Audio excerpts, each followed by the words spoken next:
Okay na yan? Good afternoon. Bali, ito ang napag-usapan yesterday yung sa SML. Bali, yung attendee ako at saka si Myla. Walang may day. Bali, may day off ngayon si Jason, yung absent si Jan. Yung store delivery schedule natin every Wednesday via Philippine Rabbit. Pero as per advice kahapon, baka may delivery tayo Monday. Dadaan sina Kuya Christian. Warehouse request inventory, tip dry pit, canary yellow, extra small to large, color stripe mints, citrus orange, medium to double XL, premium cotton tail, extra small at saka small. Kailangan ko ng bilang nito para ma-update doon sa sheet. Arlene Myla.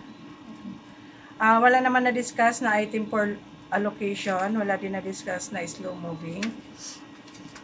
Sa website, wala din silang na-tackle na mga new pages at saka update. Sa ROM naman, yung may bago doon na receive reply, yung ultrasonic well generator. Bali, may changes ba doon? May ano ba yung receive reply? Parang siyang dalawang mold na available. Yung Pangkat. Sa audit result, sa rating wala naman na pag-usapang kahapon. Same din doon sa promo. Sa OLM, bali yung new approved marketing doon sa transfer sa branch is varsity jacket. May promo siya na buy 10 get 1 free. Sa ads and promo, wala din naman na yung vehicle ads lang. Yung vehicle ads lang na bago yung sa tricycle na Christmas, which is nag-follow up naman ako kay Jigo kahapon, wala pa daw silang link since tatapusin muna yung streamer. Yung sa tricycle naman, may active tayo na 20, wala pa installation, waiting lang tayo sa link. Streamer 11, tapos may waiting tayo na for installation is 7.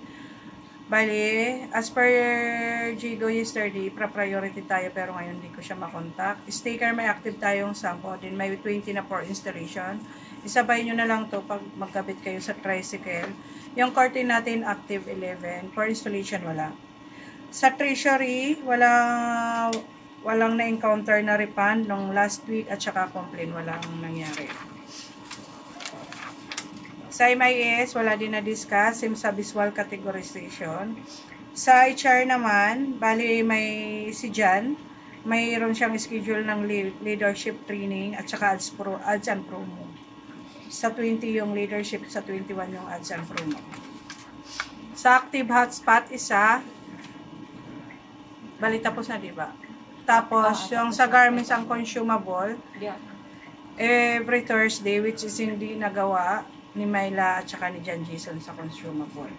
Yung topic for yung thought for the day, ano ang natutunan mo doon, Myla?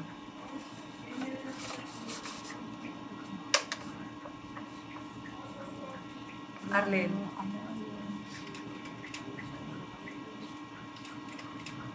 Yung ano? Ang haba lang na-explain ng bilang. Yung ano doon is wag lang tayo ang bisaw na intindihan ko wag lang tayo kasi alamin mo muna kung sinong pagbibintahan, wag lang basta-basta banat na kay customer yung ganito, hindi naman yun ang kailangan niya. Yung alamin mo muna kung sino yung customer mo para alam mo kung ano ang tama mong i-offer. Tapos wag lang tayo magantay na ang customer ang lalapit sa atin. Dapat gumawa din tayo ng way na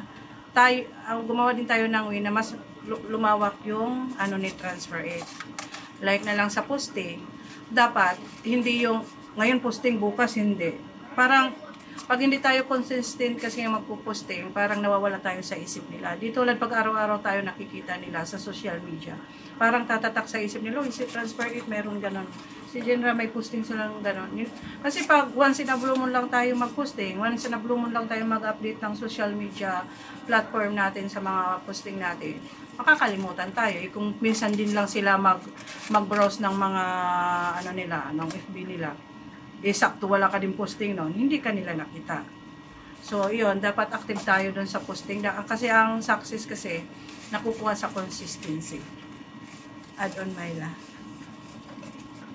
That's all. Thank you.